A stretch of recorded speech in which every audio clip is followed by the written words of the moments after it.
We have been joined right now by an editor for Sports Intel, Enitan Obadina. Thank you so much, Enitan, for joining me on the show today. It's a pleasure to join you. It's a pleasure to have you join me too. I know that we've got a lot of questions. I apologize that we have to pile you up with these questions, but we need answers. Is this team really ready?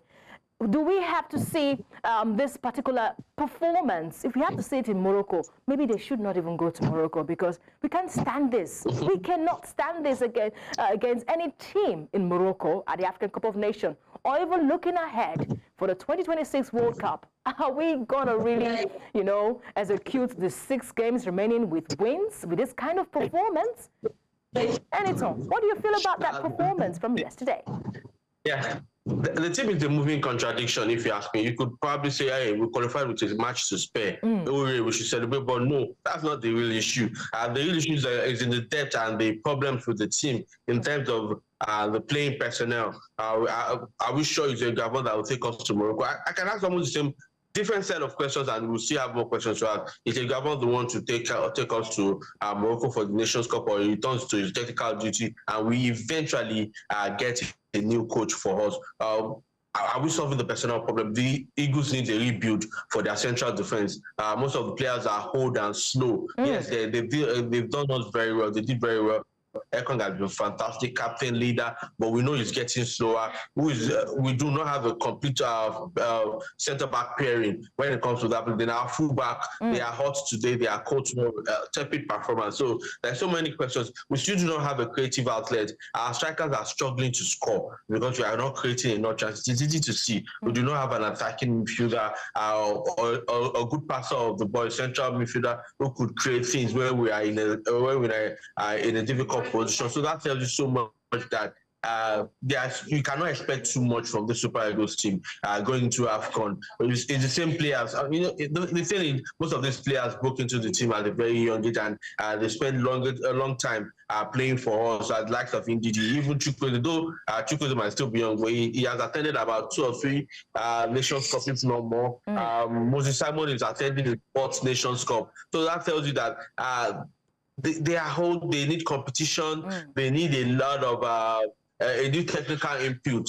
Maybe that will work, but we still need a big overhaul of that team. Okay. We need to inject life. We need to run fast. African football is physical and fast. You will not be allowed to spend on the ball before making decisions, or take your time to dress the ball before taking on opposing defenders. So once you notice that, and you're going up against teams with the likes of Comoros, the likes of Sudan, these are African-built teams that will run at you and will kick you physically and test your patience. And once you are not getting what you get in European football, that tells you that your team will struggle.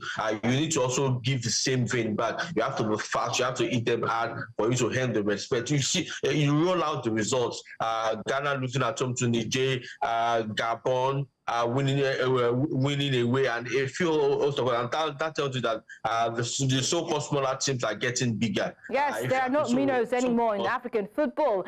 I would agree with you. But quickly, I would like to butt in here. I've been able to pinpoint some players, and I would like us to critically look at their performance yesterday, Enitan, in the game against Rwanda. I've got Samuel Chukwueze as my first player to pinpoint here. He did not start against Rwanda and did not celebrate after his goal. I'm wondering what really happened. What does that really indicate? Because do you think there's an underlying issue why he did not celebrate, why put up that kind of behavior after the first goal? Probably he might be asking for more. If you are to interpret his action from the outside view, the goal might not be so much a big deal to him. And of course, it could serve as a protest for, hey, I should have started, because in fairness to him, that goal was huge. Whilst through a few of the Rwandan defenders before releasing the low shot that went beyond the Rwandan goalkeeper. So probably it's a form of protest, or it's a form of pride that, hey, this is one of my easiest, because his season has been mixed, even at club sides. He gets fewer playing time, and similar thing is happening to him in the national team. He gets one chance today, he's off tomorrow. So it could be any of those two. It to be like, to be for him, I'm not interested in celebrating because, hey, this is it. Or it could also be a form of a protest that I should have started this, I should have started games and I could deliver this way if you allow me.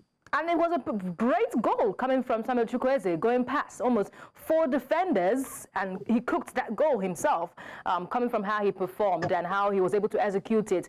A great performance, but I'm hoping that there's no underlying issue there for that goal that he scored, for the fact that he could not even start the game, according to the coach. But let's look at Kelechi Iheanacho. Kelechi Iheanacho has got more focus for me because he was substituted at halftime in both the Rwanda game and Benin Republic game. And you're wondering what is really happening to Kelechi Iheanacho. He would always start the game but get substituted. Even Coach Eguavon said, let's give him a bit of patience, give him more time.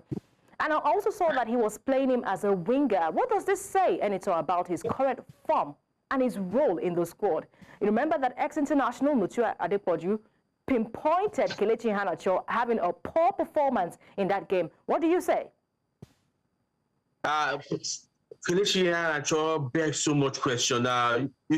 Naturally, you can't question his talent, but his delivery and consistency has been the bane of his career. The last time he went through a rough patch similarly like this was going towards the 2019 AFCON, where the former coach, General, dropped him. And later we find out some months later we read that he lost a very close family member that he struggled to undo, basically, so we could understand later. But this time around, from the championship season with Leicester before he left for Sevilla, where he has been struggling, and a lot of questions have been asked about the worth of that transfer move with Sevilla, questioning or trying to make a decision by the next winter transfer window, to now the national team when he eventually gets in a chance. Kelechi Iheanacho needs to help himself. Yeah, the national team might help him, the club might help him, but he needs to look deep within himself and find that strength to bounce back. And so do you think we should always start him? Because the contention here is he's always getting that starting berth.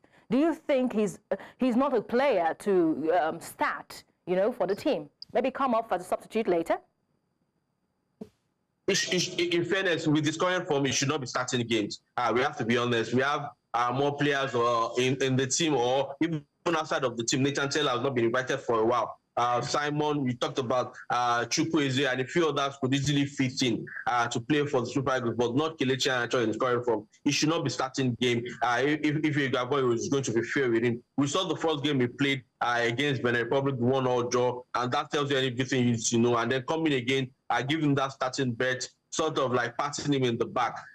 Maybe because it's a dead rubber game, if you want to make an excuse for Eguavon, but it should not be starting game. Maybe an impact player to sometimes play from the middle. I do not enjoy it when Kelechi is playing from the flank. He's not a speedy man. He's not a. But he played as a winger. He was played as a winger in that game against Rwanda.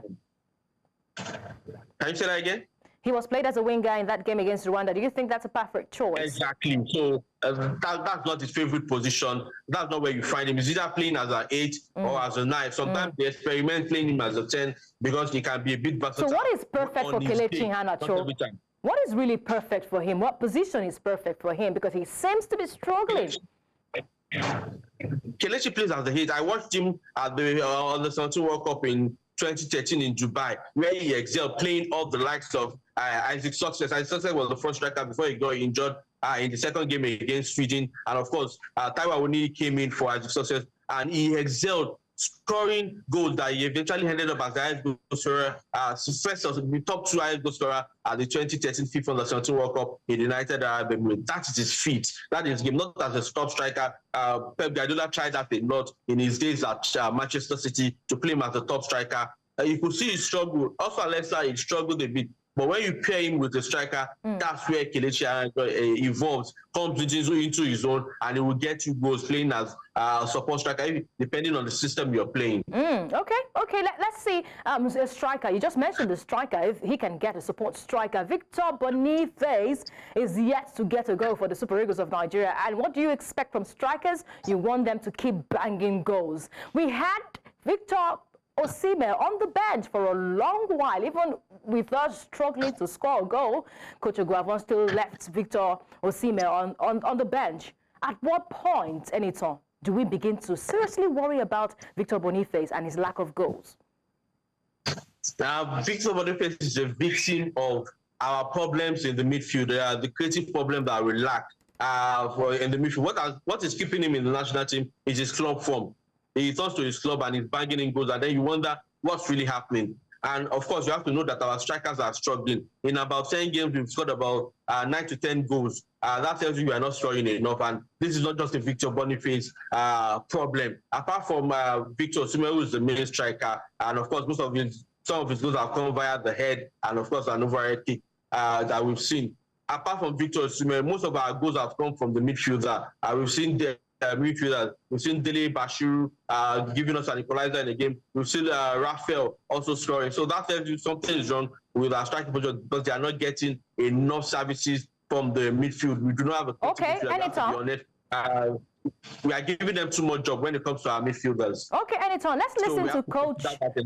Let's listen to the interim coach, Augustine Iguavon, what he had to say when a journalist asked him if he would invite Boniface again if he had the opportunity. Let's listen to him and we'll react to that. We all know what he's capable of doing, especially in his club. And then when he comes back here, we try to give him a lot of confidence, a lot of playing time. It's not hitting the back of the net for whatever reason. I've spoken to him personally many times. I'm somebody who wants to give players confidence. I've done enough, but he's still part of the squad. He will remain part of the squad. Anytime we just heard from Coach Augustine Iguavon, patience, he said confidence. I'm waiting to know how long we have to wait for this. What's really going wrong for Victor Boniface? And should we consider some alternative options? Because I know we've got options. Sadiq Mari is there. We've got Taiwo Awoniyi. If he was in a good phase, I know that he would have been, favored to lead the attack. But do you think we can wait? Do we have this patience to wait for Victor Boniface to turn up? Two things. He's speaking as a coach. I was trying not to throw his striker under the bus. Yes, of course. You can look at from that first angle. Also, he's speaking as the coach who understands the problem that his strikers are not scoring, and he's trying to find an answer to it. Because when Taiwo scored for the national, in the future, although we could question how many games he has gotten in comparison to Victor Boniface, but how many of our other strikers have really scored goals, or who else are they bringing on board, or they are bringing back likes of Terry Murphy, another strikers that we've seen over time. How many goals have they scored even when they get the opportunity? So when you understand that, we could see it in two lights, that he knows he has a problem with his striker scoring goals, and then he knows he has a problem with his midfield providing enough for his strikers to score goals. So once you understand that, you will see why he's asking for patience. And of course, like a good coach, he will ask for patience for one of the best strikers in Europe, feared and respected, delivers week in, week out, and is looking for how to solve the problem. Because this also questions his role as a coach, questions his tactics, why his strikers are not scoring. Because we see the same guy dropping in goals and playing somewhere else or playing in Europe. So I understand why Iguavon is looking at it and that I'm pleading for patience for his strikers. They need to solve that problem if he's more taking us to Morocco. We cannot go to the next AFCON in 2025 having a team that does not supply. I wouldn't say we got lucky out of respect for Pesero at the last AFCON, but we know a low scoring side getting to the final. We eventually got found out, and that was what happened in the final. Could have got the 2 goals. We could not create enough. That problem haunted us when we went 2-1 down in the final of the 2023 AFCON. And by the time we needed to bounce back to 4 goals, we could not get the goal with it because we were not creating enough. All right. Okay, quickly, let's not talk about the on-field without looking at the goalkeepers. The goalkeeper, Maduka Okoye, on the day, I don't really know what the judgment will be about Maduka Okoye and his performance yesterday against Rwanda. He made his first appearance for the Super Eagles, even since after that disastrous AFCON 2022 qualifiers where a long-range shot, Enitan, knocked us out and could not go to the AFCON. But now he's conceding 2 quick goals. I'm wondering what's the problem. Is this him not having consistency, or is it too early to judge him? Then there is a problem about set pieces. Nigeria Super Eagles and set pieces. We conceded against Benin Republic, set piece. We conceded against Rwanda, set piece. What is the problem with the defensive lineup, including the goalkeeper? Okay, so this is what I told someone. I was speaking to a colleague about our goalkeeping situation. We know Nwabali is our first choice, but we also need the second choice in case incidents happen and we will not lose our minds like we had in the last 2-3 years about second choice goalkeeper. Even before we discovered, we brought on Nwabali, we didn't just discover him, he has always been there. So once you understand that, for me, Maduka Okoye wasn't bad and it wasn't fantastic. I would have expected more in terms of organization of the defense of his defense during the game, but he did what any other goalkeeper could have done in that game. He was poor. So, Enitan, are you saying the first goal we conceded? I beg your pardon, Enitan. Do you say the first goal we conceded? That's what any goalkeeper would have done? Yeah, in terms of the basics, what I mean by what any goalkeeper would have done in terms of the basics, try to manage posts, try to control the defense to help them block holes. But did Maduka Okoye control the defense enough? That was almost similar to the goal Nwabali considered against Benin Republic. And two things in common in both goals. Okay. They were very close to at the edge of the box 6, yes. The penalty area, and also they went through their legs. This can be very difficult for most goalkeepers, especially tall goalkeepers when you are that close to them. When you go against them, the ball is passing through their legs and they need to quickly close up their legs or find the way to stop the ball from coming at them. It will be a bit of luck for a goalkeeper to save it. Now, did you see his performance here? Did you see his performance in that set piece?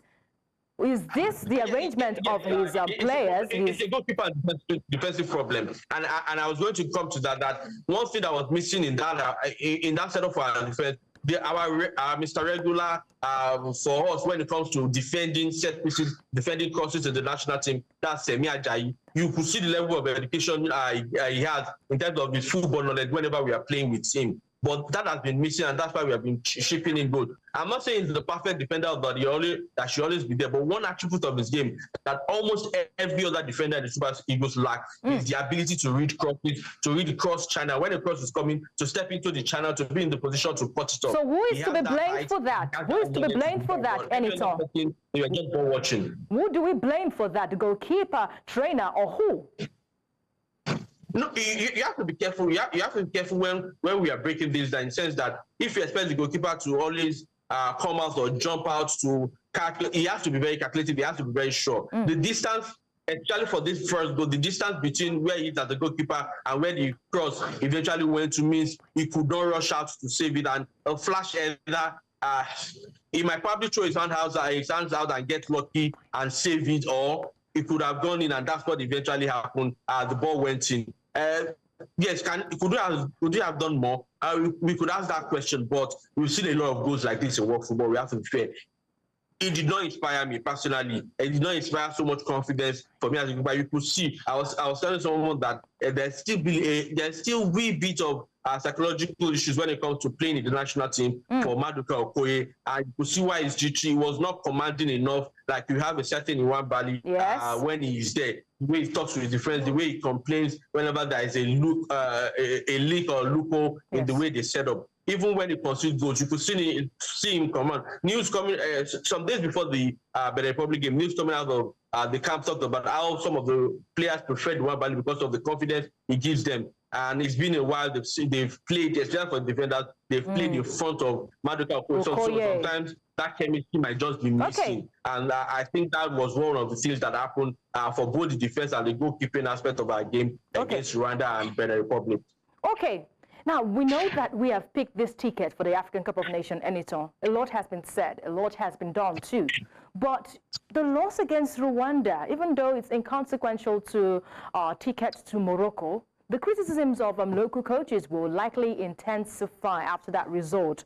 However, we've got some bigger questions to answer. Would foreign coaches that we often pursue a lot, would they have done better? Is the issue of the whole setup, the whole performance of the Super Eagles yesterday, was it deeper than just getting a foreign coach? Sorry, can you take that last part again? Good. I am talking about the whole things we've talked about, this performance and how the Super Eagles have picked up their ticket to the AFCON. But we know that the bigger question, the criticism will intensify about how we should go for a foreign coach and the indigenous coaches cannot take us to anywhere. Do you think that the bigger picture is that whatever is happening to the Super Eagles right now is more than just a foreign coach problem? It is deeper than what we thought. Yeah, I agree. Our problems are deeper than foreign coach. We have to be honest. I think we enjoyed the AFCON success so much that we forgot how much trouble Pasero got us into, especially in our World Cup qualifier. I saw the result, Morocco hammering Lesotho 7-0. That's the kind of result you get against a team like that. But you can remember the result the Super Eagles got against Lesotho during the World Cup qualifiers. A draw. We struggled against Lesotho. Yes, there are no minnows, but we struggled against Lesotho. What are your optimism, Enitan? Enitan, what are your optimism? I'd like to know. What are your optimism? We get to play Benin Republic and Rwanda for the 2026 World Cup qualifiers again. Do you think these are the same team we conceded goals by set pieces? Are we going to see a better Super Eagles against these teams? Whether foreign coach or not, anyway. Yeah, they will look at it again. We have the weakness with set pieces, and of course, they will set out to play that way to get the result against us in the World Cup qualifier. Rwanda is the next team we are playing on. But before then, the most important thing is we have to solve that problem of our coaching. Igabon needs to be sure if he is the main coach going forward, so that he will not. You know, when you drive a car, you are driving with your handbrake on. Your speed will be limited, and I guess that's one of the problems Gabon will be facing: the dilemma of not knowing if this is the last game for him or if this is not the last game, so that he can start preparing for Rwanda. How to solve that problem? How to communicate to his defense? He might not get a FIFA window or a longer time to play a game and then prepare his. He also mentioned it in the post-match though about the problem with crosses, with set pieces for his team. So we need to solve that coaching problem. If we are bringing a foreign coach, they should probably do that and do that quickly so that the coach can start preparing and of course compare notes with a Gabon. And if it's a Gabon that is taking it permanently, they should let him know so that he can remove the handbrake and go full throttle in terms of preparing the team the way he wants to play. He wants them to play. Okay. All right. I'm sure that they're listening right now. They should be able to take notes from all that you've said. We've been speaking to an editor from Sport Intel. We've got Enitan Obadina. Thank you so much for unpacking and analyzing Super Eagles' performance in that game against Rwanda for Monday. Thank you so much. Once again, it's a pleasure.